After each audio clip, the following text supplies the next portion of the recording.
नमस्कार मित्रों, स्वागत है आपका मेरे YouTube channel novels in audio dot Gaurav में। मित्रों, आप सुन रहे हैं गुलशन नंदा का हिट रोमांटिक नॉवल शर्मीली का दूसरा भाग। गिरजाघर के घंटों की आवाज़ दूर तक फैली पहाड़ियों से टकरा कर लौट आई। फादर जोसेफ अल्बर्ट और डायना की शादी की रस्म पूरी करने लगे। दो युवा हृदयों का मिलन देखकर उन्हें सदा एक विशेष प्रसन्नता अनुभव होती। उनकी आंखों से अनायास स्नेह के फूल झड़ने लगते। उन्होंने नव दंपति को दृढ़ता और निर्वाह की शपथ दिलाई और आशीर्वाद दिया। फिर अचानक ही उनके मस्तिष्क में गिरजाघर के निरंतर बजते रहने वाले घंटे के समान एक प्रश्न टकराने लगा। प्यार की आंच में दमकते हुए ये जोड़े प्यार की शपथ को निभा भी सकेंगे? शपथ लेना बड़ा सरल काम है, किंतु उसे उसी भाव से अंत तक निभाना उतना ही कठिन है। शादी की रस्म पूरी हो जाने के बाद अल्बर्ट और डायना अपने सगे संबंधियों के साथ चर्च से चले गए। शेष भीड़ भी धीरे धीरे छटने लगी। फादर जोसेफ को फिर वह एकाकीपन जकड़ने लगा जो उनकी आत्मा और उनके प्रभु के बीच एक डोर की तरह लटक रहा था। वह बाइबल तथा पूजा की दूसरी सामग्री समेटने लगे। तभी फादर जोसेफ को अनुभव हुआ कि वह शायद वहाँ अकेले नहीं हैं।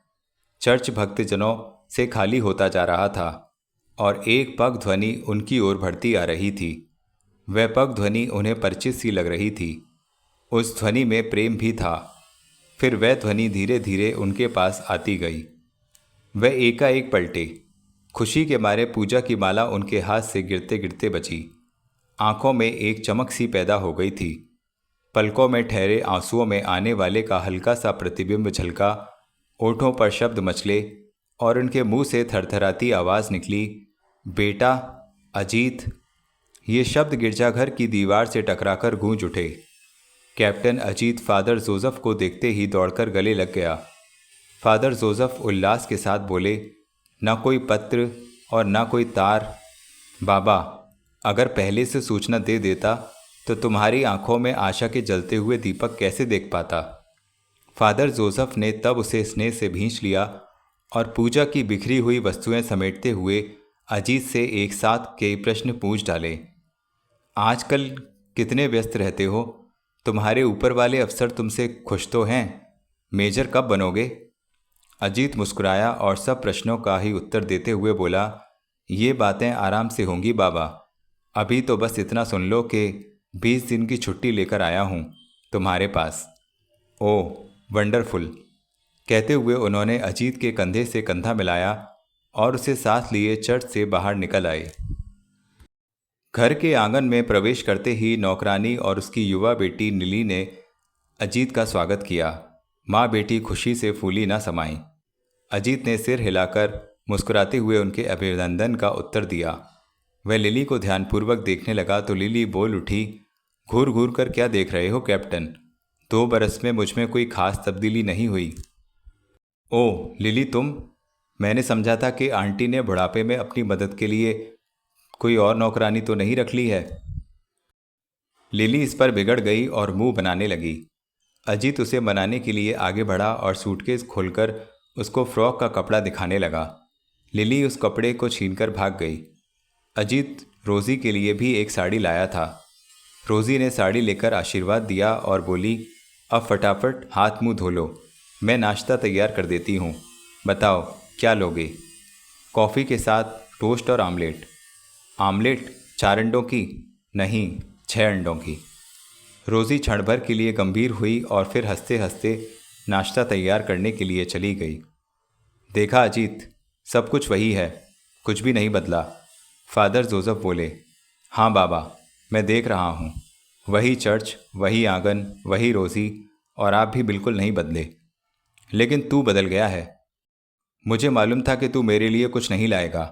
क्यों लाता बाबा? कपड़ों के लिए रुपए भेजता हूँ तो तुम दवाएं खरीद कर बांट देते हो। क्या करूँ, बस्ती के गरीब लोगों के पास दवा खरीदने के लिए भी तो पैसे नहीं। बस यही कहकर तो तुम मेरा मुंह बंद कर देते हो बाबा। खैर, कोई बात नहीं। कहते कहते अजीत रुक गया। फिर उसने सूटकेस से एक बढ़िया पश्मीने का शॉल निकाला और उनके कंधों पर डालते हुए कहा, यह तुच्छ उपहार सर्दी के लिए। थैंक यू सनी, लेकिन तुम बेकार इतने पैसे खर्च किए। सर्दी तो इसी कोट से कट जाती। पुरानी चीज़ों को अब फेंक दीजिए। बेटा, सभी चीज़ों को तो नहीं फेंका जा सकता। मैं भी तो पुराना हो गया हूँ। बाबा। फादर जोसेफ ने अजीत की ओर देखा। उनकी आंखों में आंसू झलक आए। उन्होंने अजीत के सिर पर हाथ फेरकर हुए कहा, तुमसे मिलकर मेरा मन उल्लास से भर उठा है। मेरी सभी आकांक्षाएं पूरी हो गई हैं। तुम्हारे पिताजी को दिया हुआ वचन प्रभु ने निभा दिया। तुम एक फौजी अफसर बन गए। यह सब आपके असीम स्नेह और परिश्रम का फल है। मैं तो एक अनाथ। अजीत। फादर जोसेफ अनाथ शब्द सुनते ही चिल्ला उठे। फिर कभी ऐसा कहा तो चांटा मारूंगा। लीजिए, मारिए। अजीत ने अपना गाल आगे कर दिया।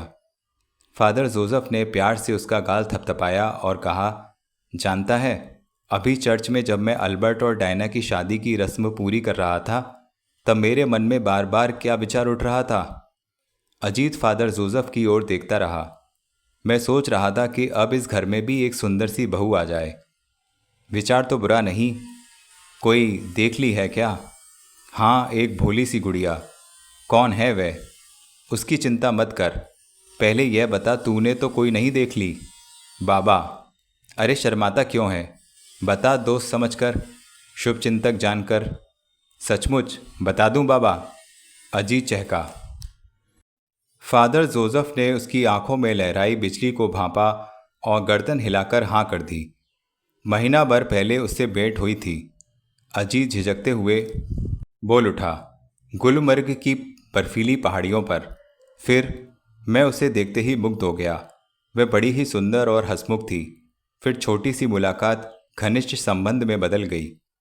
अब कहाँ है वह? पता नहीं। वह मिली और बिछुड़ गई।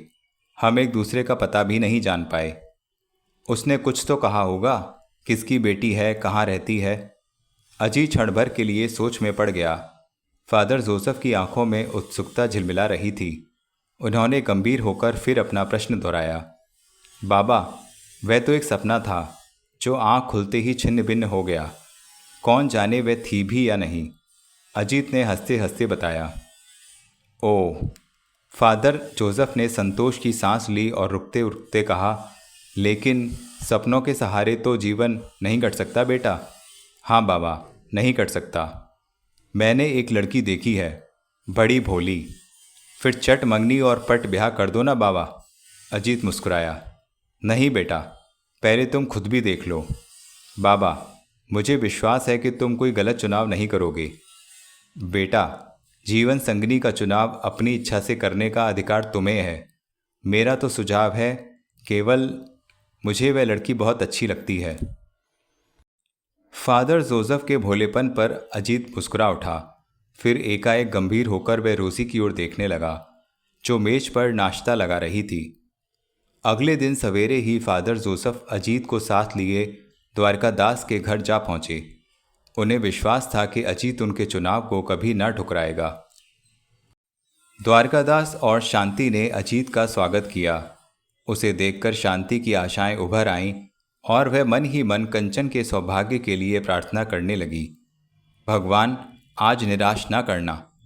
अजीत ने उसे काफ़ी प्रभावित किया था और वह चाहने लगी थी कि कंचन की जीवन डोर उसके साथ बंध जाए। कुशल पूछने के बाद सेना के जीवन और देश के सैन्य बल के बारे में बातचीत होने लगी। द्वारकादास को यह विषय बहुत रोचक लगा। वह अजीत से तरह तरह के प्रश्न पूछते चले गए। सीमा पर आए दिन होने वाली झड़पों और फिर वास्तविक युद्ध का वर्णन सुनकर द्वारकादास को रोमांच हो आया। अजीत उस युद्ध का वर्णन कर रहा था जिसमें उसने भी भाग लिया था और जिसके लिए उसे प्रशंसा पत्र भी मिला था। किंतु शांति को यह चर्चा बुरी लग रही थी। वह चाहती थी कि द्वारकादास मतलब की बात छेड़े, अपनी अच्छी आर्थिक स्थिति और कंचन के गुणों का वर्णन करे। उसने 2-1 बार उन्हें संकेत भी किया, लेकिन द्वारकादास थे कि बस उसी विषय पर बातें किए जा रहे थे। अजीत एक रोचक घटना का वर्णन कर रहा था।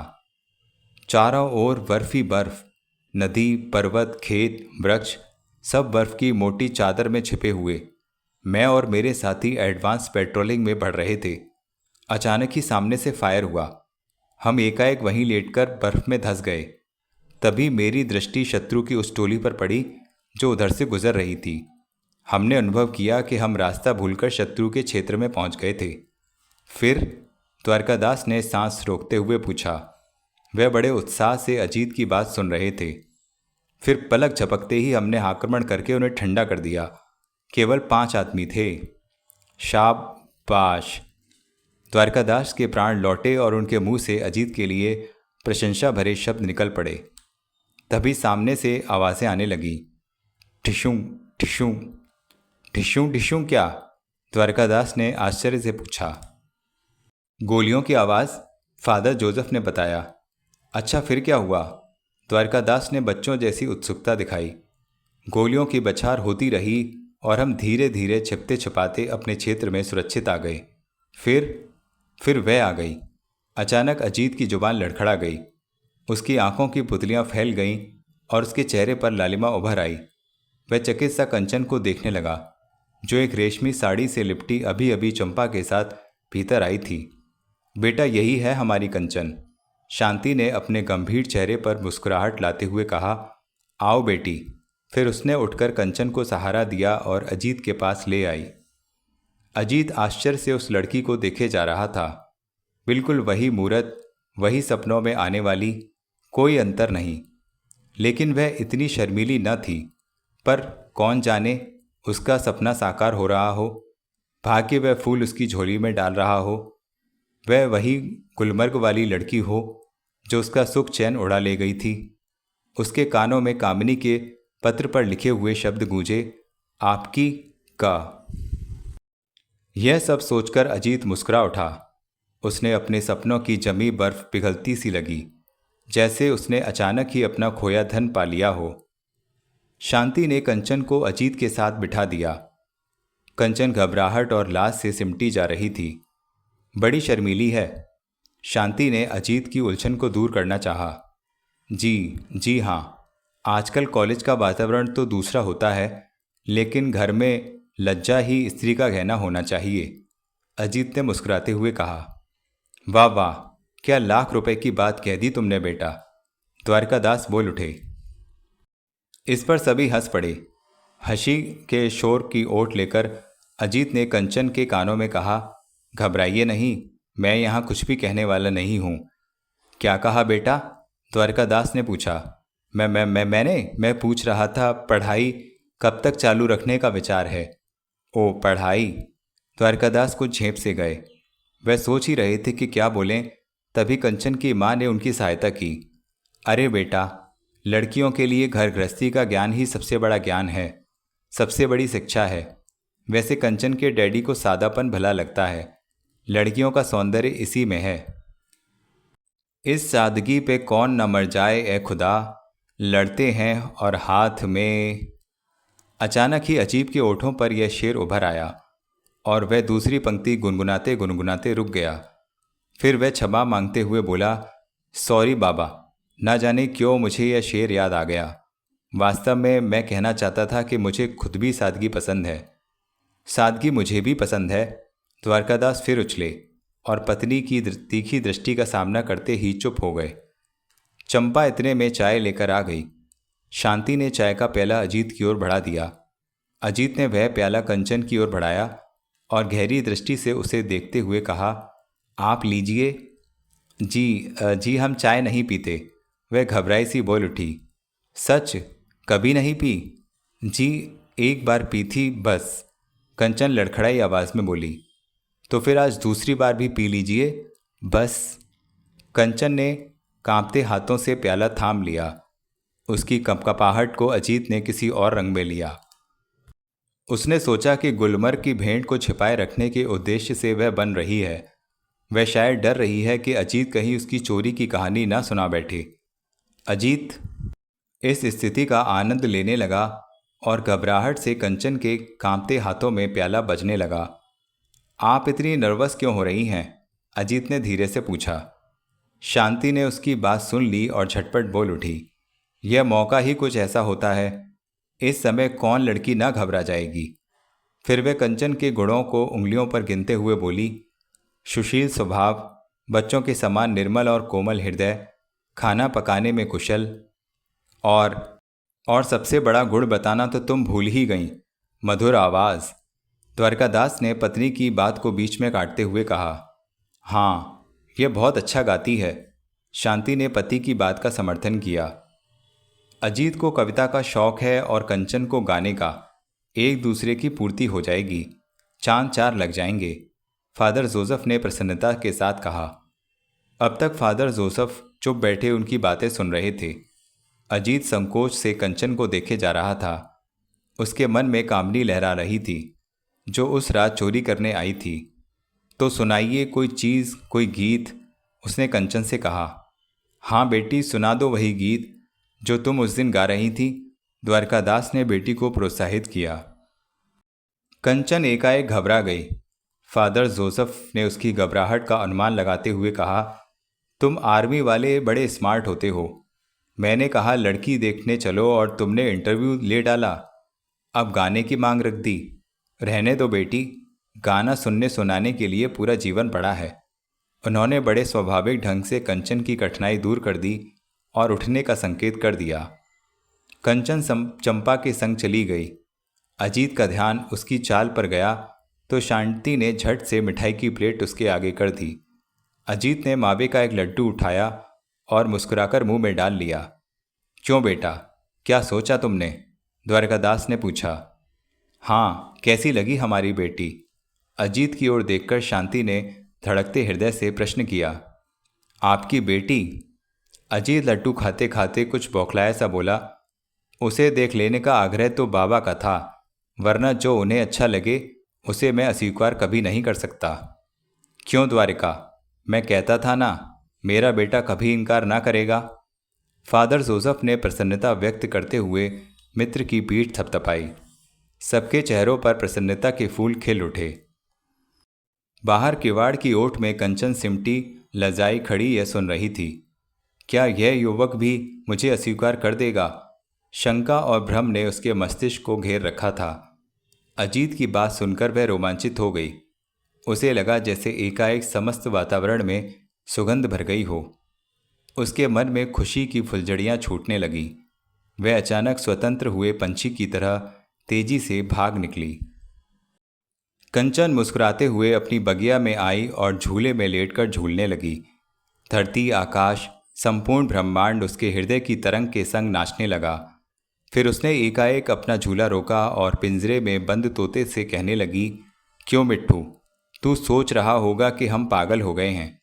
अरे नहीं, हम आज बहुत प्रसन्न हैं। जानता है आज उन्होंने क्या कहा? उन्होंने कहा कि लाज ही स्त्री का गहना है। फिर बोले, मुझे सादगी पसंद है। फिर कहने लगे, गाना सुनाइए, कुछ समझा तू? कहते कहते वह हाँफ-सी गई। सुनाइए ना। तभी उसे एक आवाज़ सुनाई दी। वह एकाएक ठिठकी और झूले पर उछलकर बैठ गई। थोड़ी दूर ही अजीत खड़ा था, शायद अपने सपनों की रानी को ढूंढते हुए। वह उस बगिया तक आ पहुंचा था। कंचन मूर्ति की तरह उसे देखने लगी। फिर उसने दृष्टि झुका ली। कुछ सुनाइए ना, अजीत ने फिर कहा और उसकी ओर बढ़ने लगा। कंचन अचानक पीछे की ओर कूदी और फुलवाड़ी की ओर भागने लगी। अजीत ने लपककर उसे पकड़ना चाहा तो चुनरी का एक छोर उसके हाथ में आ गया। कंचन फुर्ती से फूलों की बाड़ के पीछे खिसक गई। अजीत चुनरी का छोर थामे फूलों की बाड़ के इस ओर खड़ा हो गया और बोला, कंचन, छिप क्यों गई? सामने आओ। मैं जानता हूँ तुम मेरे धीरज की परीक्षा ले रही हो, लेकिन मुझ में अब और सहन शक्ति नहीं। प्लीज़ मान भी जाओ। देखो तो भाग्य ने हम दोनों के साथ क्या खेल खेला। मैंने तो सोचा भी ना था कि तुमसे फिर मिल जाऊंगा, और वह भी ऐसी स्थिति में। हमारे प्यार की डोर अब हमें जन्म जन्म के लिए बांध रही है। तुम क्या जानो, तुम्हारे जाने के बाद कितने दिन और कितनी रातें उस घाटी की शीतल हवाओं में तुम्हारे तन की महक बसी रही। कहते कहते वह उसकी चुनरी को हाथ में लपेटते हुए अपनी ओर खींचने लगा और फिर बाड़ को लांघ कर दूसरी ओर पहुंच गया। ओह नो, वह आश्चर्य से कह उठा। अब तक वह प्रेम की बातें कंचन से नहीं बल्कि बकरी के उस बच्चे से कह रहा था जिसके मुंह में कंचन की चुनरी का दूसरा छोर था। अजीत ने चुनरी छोड़ दी और पागलों की तरह उस फुलवाड़ी में घूमकर देखने लगा, लेकिन कंचन कहीं नहीं थी। अचानक उसे वह भागते हुए दिखाई दी। लड़की है या फुलझड़ी, वह अचानक ही बड़बड़ाया। फिर किसी की हंसी ने उसे चौंका दिया। उसने झट से पलटकर देखा। अजीत की बात सुनकर चंपा अपनी हंसी रोक ना पाई थी। इस समय उसका वहां आना अजीत को अच्छा ना लगा। फिर भी वह खुद को संभालते हुए बोला, देखो ना, क्या लड़की है। अपनी चुनरी छोड़कर भाग गई। और क्या करती कप्तान साहब, लड़की जो ठहरी। इस घर का नियम शायद आपको नहीं मालूम। कौन सा नियम? शादी से पहले लड़की लड़के से नहीं मिलती। ठीक है, नहीं मिलेंगे। उसने बड़बड़ाते हुए कंचन की चुनरी चंपा की ओर बढ़ा दी। इसे अपने पास ही रख लीजिए कप्तान साहब, चंपा मुस्कुराते हुए बोली। क्या करूँगा मैं इसका? निशानी समझ लीजिए, रेशमी झालर है, गले का मफलर तो बन ही सकती है। कहते हुए चंपा फिर हंसी और वहां से लौट गई। अजीत चुप खड़ा रह गया। चंपा की बात उसके मस्तिष्क में घूमती रही। देर तक रेशम की उस चुनरी को वह उंगलियों से मलता रहा और फिर न जाने क्या सोचकर मुस्कुरा दिया। फिर उसको गर्दन में लपेटकर वह उस पगडंडी पर ही हो लिया जो गिरजाघर की ओर जाती थी। उसके कानों में चंपा के शब्द अभी भी गूंज रहे थे। निशानी समझ लीजिए, रेशमी झालर है, गले का मफलर तो बन ही सकती है। मम्मी, डैडी, कामनी की सुरीली आवाज़ क्षण भर के लिए द्वारिकादास के घर में गूंज उठी। शांति और द्वारिकादास के चेहरों पर प्रसन्नता उभर आई। दोनों ने आगे बढ़कर कामनी को गले से लगा लिया। कैसी रही परीक्षा? माँ ने पूछा। एकदम फर्स्ट क्लास। हिस्ट्री में कुछ गड़बड़ हो गई। वह तो अक्सर हो ही जाती है। बीती बातें तुम्हें याद नहीं रहती, द्वारिकादास ने कहा। नो डैडी, केवल वे बातें जो मेरे जन्म के पहले की हैं। कामनी की इस बात पर दोनों हंस दिए। कंचन कहाँ है? कामनी ने चारों ओर दृष्टि दौड़ाते हुए पूछा। यहीं कहीं होगी। कॉन्ग्रेचुलेशंस मैम, तुम्हारे मन का बोझ हल्का तो हुआ? हाँ बेटी, उसका नसीब जाग गया। लड़का केवल सुंदर ही नहीं बल्कि गुणी भी है। कहते कहते वे रुक गई। उसने पलटकर देखा तो कामनी वहां से जा चुकी थी। तभी ऊपर वाले कमरे से अचानक शोर सुनाई दिया। कामनी ने शायद कंचन को खोज लिया था और वह उसे बधाई दे रही थी। हेलो लक्की गर्ल। कामनी की बात सुनकर कंचन लजा गई और उसकी ओर पीठ करके खड़ी हो गई। वह अनायास ही उसे देखकर घबरा गई थी। फिर भी वह अपने दिल की गुदगुदी छिपा ना सकी। कामनी ने उसे गले लगाया और चंचलता से उसके गाल का चुम्बन लेते हुए कहा, अरे कंचो, अब तो आंख मिलाकर बात कर। तू तो यूं शर्मा रही है जैसे कोई ससुराल से मिलने आया हो। बता, कैसे हैं तेरे सांवरिया? अच्छे। हाय, अच्छे? कितने अच्छे? इतने, इतने या इतने? कामनी ने अपने हाथों को फैलाते हुए पूछा। कंचन चुप रही तो कामनी ने फिर पूछा, अरे बोल ना, कैसे लगते हैं वे? क्या क्या बातें हुई? वह चाय पीने आए थे सबके सामने। इससे आगे वह कुछ न कह सकी। अकेले में बात करने का अवसर मिला ही नहीं। कामनी ने जानना चाहा। मिला था। कहाँ? हमारी बगिया में। कहते कहते उसकी सांस फूल गई। क्या कहा उन्होंने? कामनी ने उत्सुकता से पूछा। मेरी चुनरी छीन ली। फिर हम पेड़ के पीछे जा छिपे। फिर हमारी चुनरी से वह उल्टी सीधी बातें करने लगे। उसके बाद हम वहाँ से भाग गए। उन्होंने पीछा नहीं किया। कर नहीं सके। हम दूर चले गए थे। तद तेरे की। कितना सुंदर अवसर खो दिया हाथ से। अच्छा यह बता, वह कहाँ रहते हैं? क्या नाम है? क्या करते हैं? नाम? कंचन सकुचा गई। समझी, भारत की नारी नाम नहीं लेगी अपने पति का। मैं खुद ही पूछ लूँगी उनसे। कामनी बाहर जाने लगी तो कंचन ने उसे रोकते हुए कहा, शाम को खाने पर आएंगे, देख लेना। कहते कहते लाज से कंचन का चेहरा लाल हो गया। तभी वह कुछ सोचकर घबरा गई। अरे डरती क्यों है? मुझे देखकर वे शादी का निश्चय थोड़े ही बदल देंगे। कहकर वे जाने के लिए पलटी ही थी कि सामने माँ को देखकर रुक गई। कंचन झटपट साथ वाले कमरे में खिसक गई। नहीं बेटी, तुम उससे नहीं मिलोगी, शांति ने कहा। माँ, कहो तो मैं हॉस्टल लौट जाऊं? शादी के बाद आ जाऊंगी। कामनी ने हल्का सा रोष प्रकट किया। बेटी बुरा मत मानो, बड़ी कठिनाई से तुम्हारी बहन का नसीब जागा है। कहीं ऐसा ना हो कि। मैं समझ गई, लेकिन यह तो बताओ कि वह है कौन, क्या करता है? वह कोई पराया नहीं, तुम्हारे जोसेफ अंकल का बेटा है। मेरा मतलब उनके स्वर्गीय मित्र विश्वनाथ जी का पुत्र, मिलिट्री में कप्तान है। नाम क्या है मम्मी? कप्तान शब्द सुनते ही कामिनी के मन में एक बिजली सी कौंधी और वह सिहर उठी। अजीत। इस नाम को सुनते ही क्षण भर के लिए तो कामिनी की सभी ज्ञानेंद्रियां सुन्न सी हो गईं। उसका हृदय जोर से धड़क उठा। उसके मानस पटल पर गुलमर्ग की वह बर्फीली रात उभर आई। कहीं यह अजीत वही कवि अफसर तो नहीं? यह सोचकर उसके शरीर में एक तरंग सी दौड़ गई और वह कांप उठी। क्यों बेटी, क्या हुआ? उसके चेहरे के उड़े रंग को देखकर शांति ने पूछा। कुछ नहीं माँ, सोच रही थी कि कितनी भाग्यवान है मेरी बहन। उसने बात बनाई और अटैची खोलकर अलमारी में कपड़े सजाने लगी। उसके मन में बार बार कैप्टन अजीत की छवि उभरती और यह नाम उसके कानों में गूंजता। माँ के चले जाने के बाद उसके हाथ रुक गए। वह एक बिखरी हुई स्मृति की तरह डगमगाने लगी। उसके पैरों का कंपन बढ़ गया। बराबर वाले बाथरूम में शायद कंचन नहा रही थी। फव्वारे की ध्वनि उसे स्पष्ट सुनाई दे रही थी। कंचन की धीमी गुनगुनाहट से उसके मन का उल्लास झलक रहा था। एकाएक एक विचार ने कामिनी के मन में अंगड़ाई ली। अजीत, कैप्टन अजीत, हो ना हो भाग्य उसी का हर्षोल्लास छीनकर कंचन को दे रहा था। उसी के मन की प्रसन्नता पर उसकी बहन डाका डाल रही थी। इस विचार ने कामिनी के तन बदन में ज्वाला सी भड़का दी। उसने निश्चय किया कि वह उसी समय कंचन के भावी पति को देखने जाएगी। वह फादर जोसेफ के यहाँ पहुंची तो अजीत वहीं था। यह सूचना उसे गिरजाघर के माली से मिल गई। फादर जोसेफ उस समय घर पर न थे। रोजी भी रसोई घर में थी। कामिनी ने किसी को खबर न होने दी और चुपके से दबे पांव उन सीढ़ियों तक जा पहुंची जो अजीत के कमरे की ओर जाती थी। अजीत शीशे के सामने खड़ा दाढ़ी बना रहा था। उसके ओठों पर एक मधुर धुन नाच रही थी। कंचन की चुनरी अभी तक उसकी गर्दन में लिपटी हुई थी। कामिनी ने अधखुले किवाड़ से झांका। अजीत की मधुर धुन उसे व्याकुल करने लगी। उस चेहरे को देखने की उत्सुकता और बढ़ गई। फिर उसने अपने हृदय की धड़कनों पर काबू पाते हुए भीतर प्रवेश किया। शीशे में वह अजीत का प्रतिबिंब देखकर चकित रह गई। वह उसे पुकारते पुकारते सहसा रुक गई। यह कैसी विडंबना थी, कैसा अनोखा मिलन था। क्या वास्तव में यह वही कैप्टन था जिसने उसकी सहायता की थी?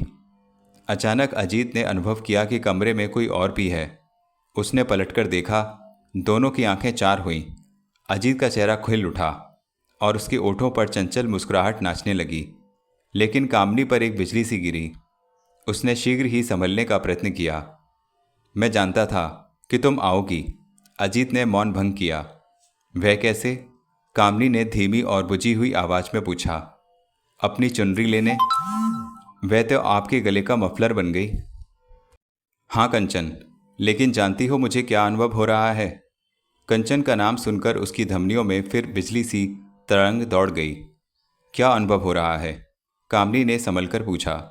जैसे तुम्हारी कोमल कोमल बाहें मेरी गर्दन से लिपटी हों। कामिनी चुप हो गई और किसी सोच में डूब गई। तौलिए में मुंह पहुँचते हुए अजीत उसके पास चला आया। कामिनी ने मुंह फेर लिया ताकि वह उसके चेहरे की गंभीरता को न देख सके। अजीत उसके और समीप आ गया और सामने से उसने अपने दोनों हाथ कामिनी के कंधों पर रख दिए। कामिनी ने चाहा कि वह उससे अलग हो जाए, लेकिन वह ऐसा न कर सकी। अजीत ने उसकी आंखों में झांकते हुए कहा, कल जब तुम मुझसे आंख मिचौली खेल रही थी तब न जाने क्यों मुझे ऐसा लगा जैसे मैंने गुलमर्ग की घाटी में किसी और लड़की को देखा था। तुम क्या जानो, जब तुम अचानक वह पत्र छोड़कर चली आईं तब मैं कितना तड़पा। एक छोटी सी मुलाकात को बरसों पुरानी परिचय समझ बैठा। तभी विधाता ने शायद हमारे सपनों को साकार कर दिया, कल्पना वास्तविकता में बदल दी। आप मुझे इतना चाहते हैं? अरे यह चाहत ही तो है जो एक नज़र देखते ही मैंने तुम्हारे मम्मी डैडी से तुम्हें मांग लिया। कामिनी एक झटके से अलग हो गई। उसने बड़ी कठिनाई से खुद को संभाला और भावनाओं को संयत किया। उसने पलटकर अजीत से निगाह मिलाई। अजीत ने उसे दोबारा बाहुपाश में लेना चाहा तो कामिनी ने हौले से उसके हाथ अलग कर दिए और कहा, प्लीज़। क्या बात है कंचन? मैं कंचन नहीं हूँ, मेरा नाम कामिनी है। कामिनी, जिसके हृदय में कश्मीर की अद्भुत घाटी में आपने प्यार की ज्योति जगाई है, वही कामनी। क्या कह रही हो तुम? वह सच जो आप नहीं जानते। कहते कहते उसकी आंखों में आंसू आ गए। अजीत उलझन में पड़ गया। वह कुछ भी न समझ सका। तभी कामनी द्वार की ओर बढ़ी तो अजीत ने उसे रोकना चाहा, किंतु वह रोकने के बजाय भाग निकली। अजीत उसकी दिशा में उसके पीछे सीढ़ियां उतरते उतरते पुकारता गया, कामिनी ठहरो, मेरी बात तो सुनो। कामिनी चली गई तो वह हक्का बक्का सा खड़ा उसे देखता रह गया। कामिनी और कंचन की पहेली उसकी समझ में ना आई। इसी असमंजस में उसने अपने गले में पड़ी कंचन की चुनरी को खींच लिया। सहसा सामने रोजी को मुस्कुराते देखकर वह झेम गया। यह कामिनी कौन है रोजी? संदेह दूर करने के लिए उसने रोजी से पूछा। कंचन की जुड़वा बहन, शहर में पढ़ती है, शायद तुम्हें देखने आई होगी। अजीत यह सुनकर जड़वत हो गया। उसने रोजी से और कुछ न पूछा। उसे यूँ अनुभव हुआ जैसे वह रणक्षेत्र में अकेला रह गया हो और शत्रु की गोलियों से घायल पड़ा हो। आज गिरजाघर के घंटों की आवाज़ वातावरण में कुछ अनोखी और करुण गूंज उत्पन्न कर रही थी। यह गूंज अजीत के मन मस्तिष्क पर एक विचित्र चोट लगा रही थी। वह क्या करे? उसका क्या कर्तव्य होना चाहिए वह सोच नहीं पा रहा था। वह फादर जोसेफ से कैसे कहे कि वह एक बहुत बड़े धोखे का शिकार हो गया है? क्या इसके उनके मन को चोट ना लगेगी? अब वह कौन सा मार्ग रह गया है उसके लिए? वचन ने उसे कंचन से बांध दिया था और मन ने कामिनी से। अनोखी उधेड़बुन थी। वह विवशता से अपनी हथेलियों को मल रहा था। संध्या को जब सगाई की सारी तैयारी हो चुकी और कंचन सुंदर वस्त्रों से सुसज्जित सकुचाई शर्माई गठरी सी बनी बैठी थी, तब घर में एकाएक अजीब सा शोर उत्पन्न हुआ। कंचन का हृदय धक धक करने लगा। नीचे वाले बड़े कमरे में फादर जोसेफ तो आ बैठे थे, किंतु अजीत का कोई पता न था। किसी विवादपूर्ण विषय ने घर की शांति को भंग कर दिया था। काफ़ी गर्मागर्मी हो रही थी। यह देखने के लिए कि वहाँ क्या हो रहा है, कंचन कमरे से बाहर निकल आई और एक खंबे का सहारा लेकर नीचे झांकने लगी, जहाँ द्वारकादास, शांति और फादर जोसेफ किसी विशेष उलझन को सुलझा रहे थे। वाह भाई साहब, आपने भी वही बात की जो आज तक सबने की। हमसे इतना बड़ा मजाक क्यों? हमारी बेटी की इज्जत और हमारी मर्यादा का कुछ ख्याल तो किया होता। और फिर अजीत ने लड़की को अच्छी तरह देखकर हाँ की थी। वह तो ठीक है भाभी, लेकिन यह मजाक नहीं है। मजाक तो तब होता जब यह शादी अनजाने में हो जाती। मैं समझी नहीं, क्योंकि अजीत धोखे में हाँ कर बैठा। वह कामिनी बेटी से गुलमर्ग में मिल चुका है। यह सरासर अन्याय है। उस निर्दोष लड़की का क्या होगा? शांति ने चिल्लाकर कहा। भाभी, इससे भी बड़ा अन्याय तब होगा जब हम कंचन का जीवन संवारने के लिए तीनों का जीवन बिगाड़ बैठेंगे। हाँ शांति, सोच लो। द्वारकादास बीच में बोल उठे। दोनों ही अपनी बेटियां हैं। अगर कामिनी और अजीत दोनों सहमत हैं तो हम बीच में आने वाले कौन? तुम चुप रहो जी, ऐसा कभी ना होगा। शादी होगी तो कंचन से, वरना। आगे की बात अभी शांति के ओठों पर ही थी कि बीच वाले कमरे से कामिनी निकली। उसे देखते ही शांति और क्रोधित हो उठी। वह कुछ कहना ही चाहती थी कि कामिनी पास आकर बोझिल स्वर में बोली, माँ, कोई सौगंध मत खाना। इससे पहले कि तुम कंचन के जीवन का निर्णय करो, यह जान लो कि मैं शादी करूंगी तो केवल अजीत से, वरना जीवन भर अकेली रहूंगी।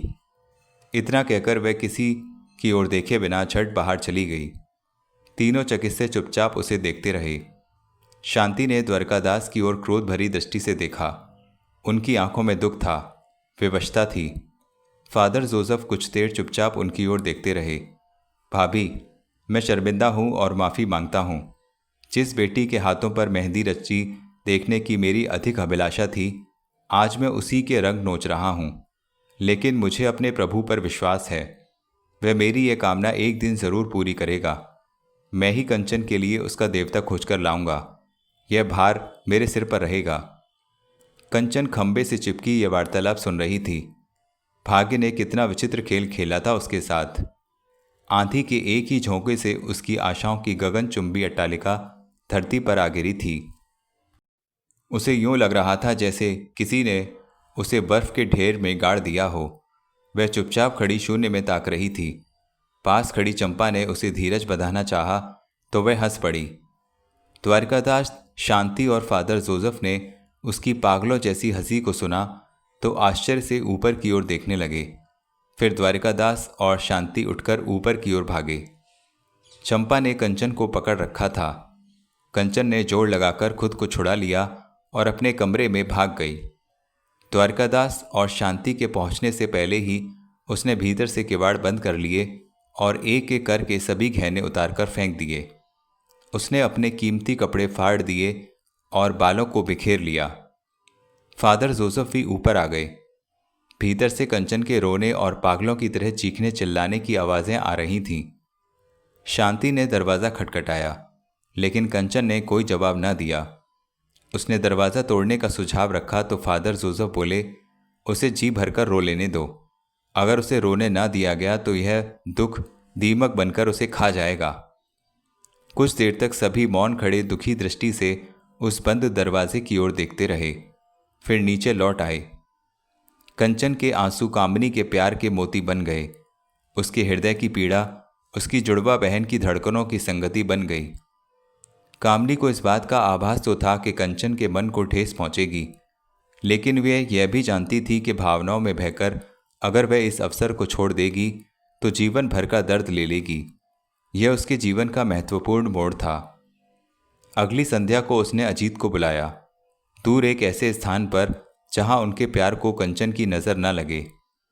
निश्चित समय पर लाला रुख रेस्तरां के कोने की मेज पर बैठा अजीत अपने सपनों की रानी की प्रतीक्षा करने लगा। उसकी नज़र दरवाजे पर ही जमी थी। हर आने वाला व्यक्ति उसे निराश कर रहा था और उसकी व्याकुलता बढ़ती जा रही थी। फिर उसने वेटर से गर्म कॉफ़ी लाने को कहा और उन जवान जोड़ों को देखने लगा जो संसार की समस्त चिंताओं को भुलाकर बैंड की धुन पर एक दूसरे से घुले मिले जा रहे थे। यौवन मदिरा से ओतपोत हृदय, उन्मादपूर्ण धड़कनें, बाहों में थिरकते शरीर, छिलमिल वस्त्र, लवेंडर और पाउडर से सुगंधित वातावरण, एक नशा सा फैला हुआ था। सभी एक अलसाई सी तरंग में डूबे हुए थे। अजीत उन नाचते झूमते मुस्कुराते गुनगुनाते चेहरों को देखने लगा। वह कल्पना में अपनी खुशियों का चित्रण करने लगा। वह सोचने लगा कि अभी उसकी कामिनी आएगी और वह उसे अपनी बाहों में लिए बैंड की धुन पर मस्ती में खो जाएगा। कामिनी, उसकी कामिनी। वह मुस्कुरा दिया। फिर उसने सिगरेट केस खोला और एक सिगरेट निकालकर ओठों में दबा लिया। अभी वह कोट की जेब टटोलकर माचिस निकालना ही चाहता था कि आंखों के सामने एक लौ भड़की और उसने अपना सिगरेट जला लिया। सिगरेट सुलगाकर उसने लाइटर थामे कोमल हाथ को देखा और फिर उस सुंदर फूल से मुखड़े को। उसके मस्तिष्क में एक फुलझड़ी सी छूटी और चेहरे पर उल्लास उमड़ आया। उसके सामने कामिनी खड़ी थी। कामिनी ने लाइटर बुझाया और मुस्कुराकर चंचलता से कहा, हेलो हेलो विद लव कहकर कामिनी ने एक लाइटर अजीत की ओर बढ़ा दिया। ओ थैंक यू कहते कहते अजीत ने लाइटर चूम लिया। वाह, उपहार हमने दिया और नसीब लाइटर का खुला। कहते हुए कामिनी ने गर्दन को एक हल्का सा झटका दिया। फिर वह मुस्कुरा दी। वह कैसे? अजीत ने पूछा। आपका प्यार पाकर, कहते हुए कामिनी ने अपनी कुर्सी अजीत के निकट सरका ली। अजीत को रोमांच हो आया। फिर वह उसकी चंचल आंखों में झांकने लगा। वह मुस्कुराते मुस्कुराते रुक गई, किंतु उसके ओठों पर ठहरी प्यास अजीत की दृष्टि से न छिप सकी। एकाएक अजीत ने उसके ओठ चूम लिए। बैंड की धुन बदली और कामिनी ने धीरे से कहा, यू नॉटी। इस पर अजीत ने एक ठहाका लगाया तो कामिनी के शरीर में एक झुरझुरी सी भर गई। वह अजीत के साथ सटकर बैठ गई। फिर उसने अजीत के सीने पर अपना सिर रख दिया। उसके कोमल बदन को सुगंध ने अजीत को विचलित कर दिया। रेस्तरां के एक कोने में कुंदन भी बैठा हुआ था। वह किसी यूरोपियन लड़की के साथ बियर पी रहा था, लेकिन उसकी दृष्टि अजीत और कामिनी पर जमी हुई थी। कामिनी को अजीत के सीने से लगे देखकर वह जल उठा। उसका जी चाहा कि उठकर उसे अजीत से अलग कर दे, किंतु वह ऐसा न कर सका। अचानक उसने देखा कि कामिनी वहां अकेली है। उसका प्रेमी काउंटर से किसी को फ़ोन कर रहा था। इस मौके को उसने हाथ से न जाने दिया। वह अपने स्थान से उठने लगा और उस लड़की से कहा, where dear, enjoy your drink darling, just coming. Kundan Kamini के पास पहुंचा और वह अजीत को निहार रही थी। वह चुपचाप उसके पास बैठ गया। मेज पर रखे लाइटर को देखकर उसने जेब से सिगरेट निकाला और अपने ओठों से लगा लिया। एक्सक्यूज़ मी, उसने सिगरेट सुलगाकर धुआं छोड़ा और कामिनी की कपकपाहट को भांपकर बोला, हेलो कुंदन, यह बेरुखी क्यों? मैं अकेली नहीं हूँ। मैं जानता हूँ इस बार तुम्हारा शिकार एक कप्तान है। तुम गलत समझ रहे हो, वह मेरा मंगेतर है। तो क्या हुआ? नया रिश्ता होने से कोई पुराना रिश्ता थोड़े ही टूट जाता है। शट अप, कामिनी ने क्रोध से मुंह फेर लिया। अभी से यह तेवर, एक गुड बॉय किस तो हो जाए। कहते कहते कुंदन ने कामिनी को पकड़ने का प्रयत्न किया। कामिनी ने उसका हाथ झटक दिया। तभी उसके कानों में एक धमाका गूंजा। उसके मुंह से एक चीख निकल गई। कुंदन धड़ाम से सामने वाली मेज पर चित्त जा गिरा था। वह उछलकर अजीत की बाहों में समा गई। फिर वे दोनों कुंदन की ओर देखने लगे। वह वेटर का सहारा लेकर उठने का प्रयत्न कर रहा था। कामिनी ने सहमते सहमते कुंदन से दृष्टि मिलाई। कुंदन ने उसकी ओर घृणा और क्रोध से देखा और फिर वह अपने मुंह से खून को साफ करने लगा। अब अजीत ने वहां रुकना उचित न समझा। रेस्तरां में एक अजीब सी खलबली मच गई थी और लोग जमा होने लगे थे। वह कामिनी को साथ लिए बाहर निकल गया। रेस्तरां में उपस्थित लोग उन्हें जाते देखते रह गए। उनके जाने के बाद रेस्तरां के मालिक ने चिल्लाकर कुंदन से पूछा, यह सब क्यों हुआ? उसकी बेवफाई की वजह से। यू रास्कल, किसी पर तोहमत लगाने से पहले अपना दिल तो टटोल लिया होता। लेकिन बॉस, शट अप। तुम अच्छी तरह जानते हो कि यह रेस्तरां हमने क्यों खोला है।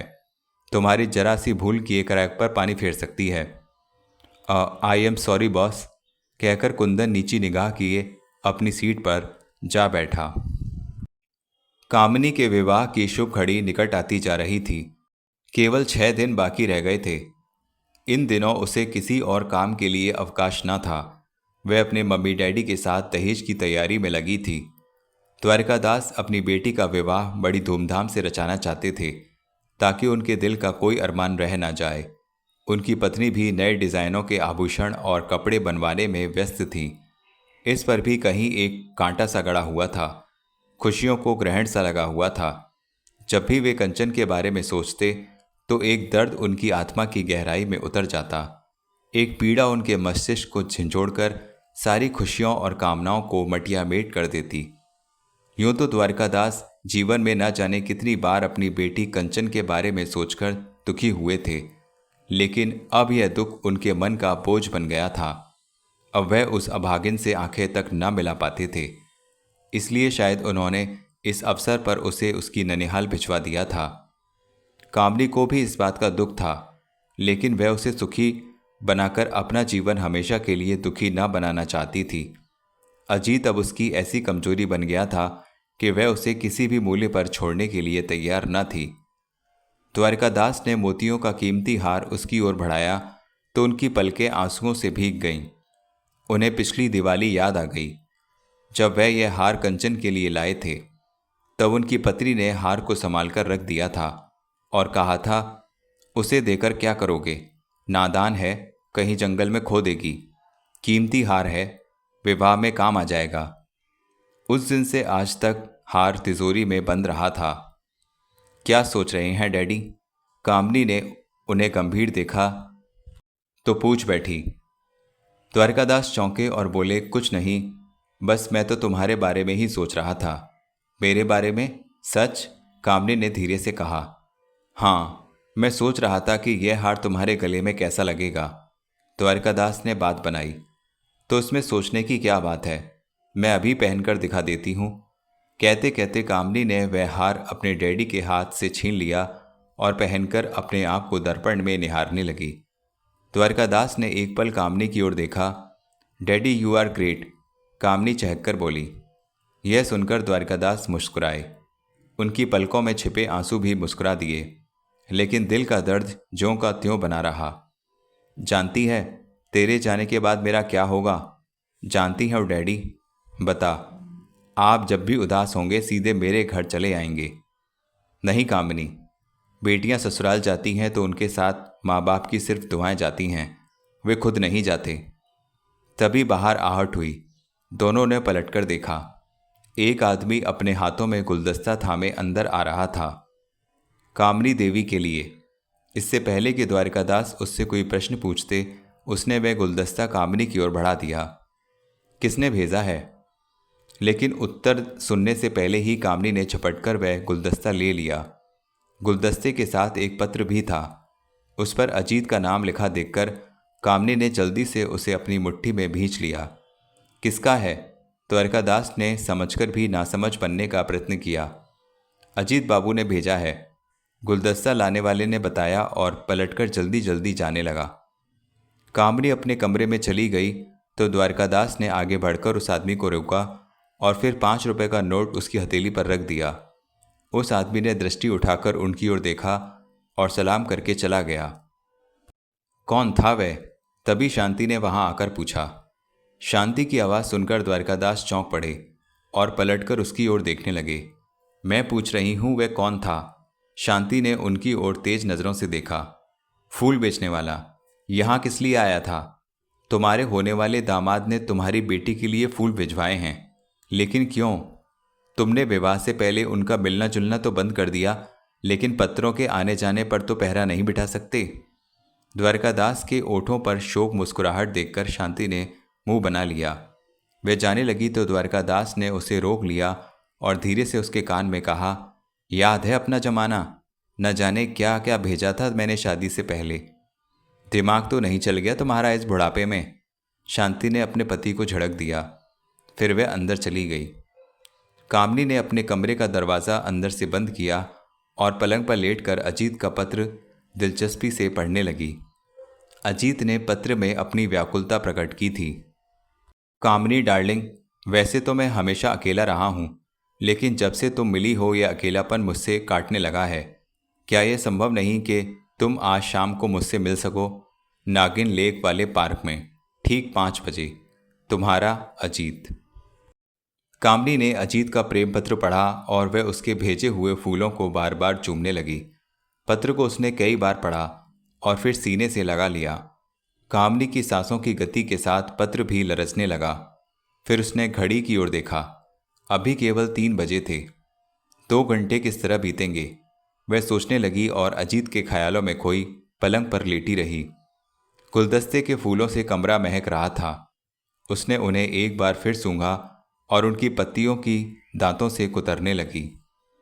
शाम को ठीक 5 बजे वह नागिन लेक वाले पार्क में पहुंच गई। यह पार्क धरती के उस टुकड़े पर बना हुआ था जो झील के मध्य में एक टापू की तरह स्थित था।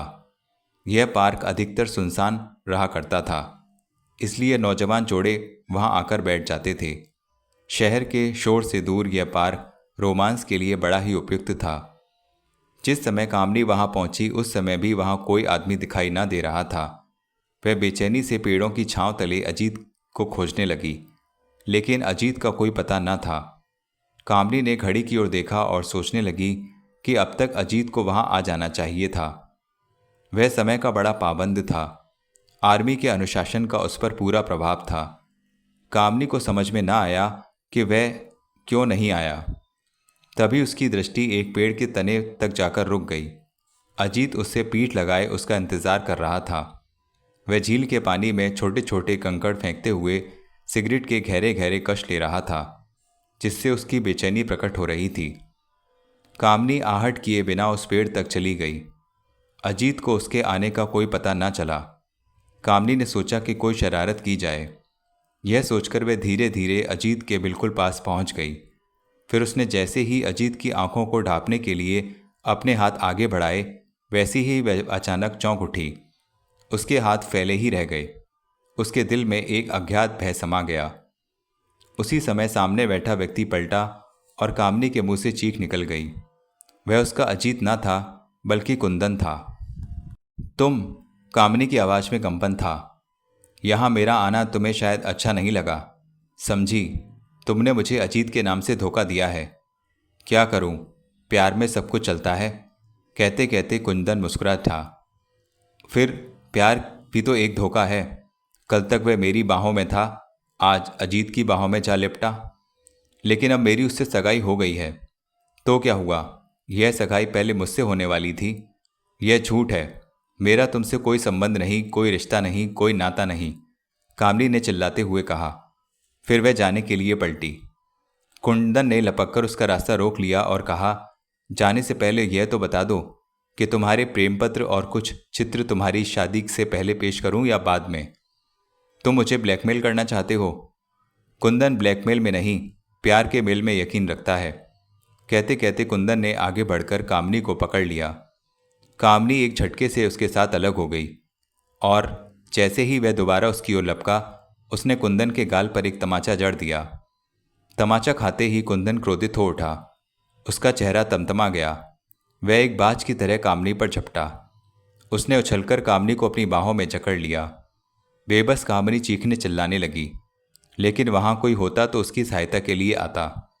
फिर भी कामनी ने हिम्मत ना हारी और कुंदन को पकड़ से छूटने का प्रयत्न करती रही। इस छीना झपटी में जैसे ही कुंदन की पकड़ ढीली हुई, वह वहां से एकदम भाग निकली। कुंदन भी उसके पीछे सरपट दौड़ने लगा। कामनी तेजी से आबादी की ओर भाग रही थी। पेड़ों के झुंड पीछे छूटते जा रहे थे, लेकिन कुंदन बराबर उसके पीछे लगा रहा। तभी कुंदन के मन में एक विचार बिजली की तरह कौंधा। उसने पेड़ों में से रास्ता काटा और सामने आकर शैतान की तरह कामनी पर टूट पड़ा। उसकी उंगलियों ने एक ही झटके में कामनी का ब्लाउज चीर दिया। कामनी चीखकर झाड़ियों के पीछे छिप गई। फटे हुए ब्लाउज का आधा हिस्सा अभी भी कुंदन की पकड़ में था। नीच, कमीने, धोखेबाज, कामनी उस पर बरस रही थी। जी भरकर दे लो गालियां। तुम तो जानती हो कि मैं अपनी असफलताओं पर आंसू नहीं बहाता, बल्कि उत्सव मनाता हूं। किंतु इस बार कामनी ने कोई जवाब ना दिया। कुंदन ने अपनी बात को दोहराया। फिर भी कामनी चुप रही और वह कहने लगा, मान भी जाओ डार्लिंग, मेरे पास चली आओ। मैं जबरदस्ती तुम्हारे कोमल हृदय को दुखाना नहीं चाहता। कामनी फिर भी चुप रही तो कुंदन धीरज खोने लगा। वह उसके ब्लाउज के टुकड़े को अपने हाथ में लपेटते हुए आगे बढ़ने लगा और फिर एक ही छलांग में वह झाड़ी के उस पार जा पहुंचा। लेकिन कामनी वहां ना थी। यह देखते ही कुंदन को सांप सूंघ गया। उसने तड़पकर इधर उधर देखा। कामनी वहां से खिसककर सड़क के किनारे तक जा पहुंची थी। थोड़ी ही दूर पर उसकी कार भी खड़ी थी। कामनी, कामनी चिल्लाता हुआ कुंदन उसकी ओर भागने लगा। कामनी ने एक बार पीछे मुड़कर देखा, फिर वह जल्दी से अपनी कार में जा बैठी और उसे स्टार्ट करने लगी। तभी कुंदन लपककर उसकी कार के सामने आ गया। कामनी ने जल्दी से कार को रिवर्स किया और जैसे ही कुंदन उसकी ओर बढ़ा, वैसे ही उसने कार को आगे की ओर छोड़ दिया। कार सीधी कुंदन पर चढ़ गई। कुंदन कार के धक्के को ना सहन कर सका और धरती पर गिर पड़ा। अभी वह संभलने भी ना पाया था कि कामनी ने उसे दूसरा धक्का दिया। फिर वह धड़ाम से नीचे गिर गया। कामनी ने कार को दोबारा रिवर्स में ले लिया। घायल कुंदन ने संभलते हुए जेब से पिस्तौल निकाली और गोली चलाने के लिए हाथ उठाने लगा। इससे पहले कि वह निशाना बांधकर फायर करता, कामनी ने कार की पूरी स्पीड पर छोड़ दिया। धक्का लगते ही कुंदन का निशाना चूक गया और पिस्तौल छिटककर दूर जा गिरी। अब तो कामनी पर जैसे भूत सवार हो गया। वह पागल हो उठी शायद। बार बार वह कार को ब्रेक करती और पूरी स्पीड से कुंदन पर चढ़ा देती। इस तरह वह तब तक कुंदन के बदन को धक्के मारती रही जब तक वह बुरी तरह घायल ना हो गया। फिर कामनी ने कार रोककर एक गहरी सांस ली। वह अपने सामने पड़े कुंदन के लहूलुहान शरीर को देखने लगी। वह तनिक भी ना हिल डुल सका। कामनी ने घबराकर चारों ओर देखा और पल भर के लिए अपना सिर स्टीयरिंग व्हील पर रख दिया। फिर जब उसने अपने मन मस्तिष्क पर काबू पाया, तब कुंदन के निचेष्ट शरीर को देखकर वह कांप गई। उसने कार का इंजन बंद किया और तेजी से उतर गई। उसने कुंदन का शरीर छुआ तो भय से उसकी घिग्गी बंध गई। कुंदन के दिल की धड़कन बंद हो चुकी थी और आंखें फैल गई थीं। फिर कामनी ने कुंदन के शरीर को जोर से हिलाया, लेकिन उसको तुरंत विश्वास हो गया कि कुंदन अब इस संसार में नहीं रहा। उसने घबराकर इधर उधर देखा, किंतु दूर तक किसी आदमी का पता ना था।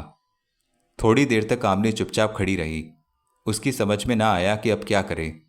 उसने कुंदन की हत्या कर दी थी और तभी दूर से उसे एक जीप आती दिखाई दी। शीघ्र ही उसने अपने आप को संभाला और कार से कुंदन की लाश को ढक दिया। कुंदन की टांगों को उसने इस तरह कार के बाहर रहने दिया कि कोई संदेह ना कर सके और यही समझे कि ड्राइवर कार के नीचे लेटा जांच कर रहा है। फिर उसने कार का इंजन बंद किया और बोनट खुलकर खड़ी हो गई, जैसे वह किसी पुर्जे की जांच कर रही हो। चेहरे की घबराहट छिपाने के लिए उसने अपने गालों पर थोड़ा ग्रीस मल लिया और काली निशान लगा लिए। कुछ देर में वह जीप निकट आ गई। पुलिस की जीप को देखकर कामिनी को अपनी सांस रुकती सी जान पड़ी और उसका चेहरा पीला पड़ गया। जीप कुछ दूरी पर रुक गई। एक सुंदर युवती को परेशान पाकर इंस्पेक्टर तिवारी ने सहायता करनी चाही, लेकिन कामिनी ने अपने ओठों पर जबरदस्ती मुस्कुराहट लाते हुए कह दिया, ओ थैंक यू इंस्पेक्टर, आप चिंता ना कीजिए।